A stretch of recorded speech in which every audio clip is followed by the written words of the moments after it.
Here's how to mail a dispute letter to Experian if you find inaccurate information on your credit report.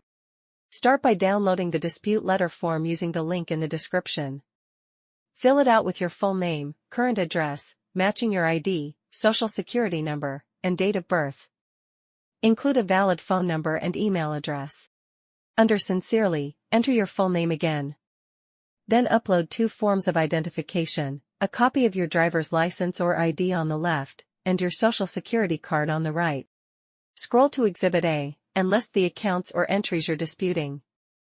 Include the creditor name, account number, inquiry date, and type of error, like unauthorized accounts, inquiries, or an incorrect address or employer.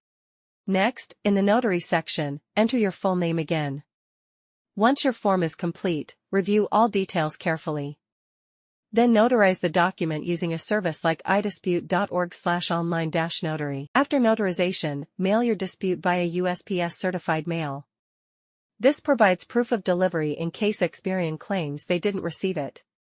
You can also use lettercarrier.org to send it online without visiting the post office.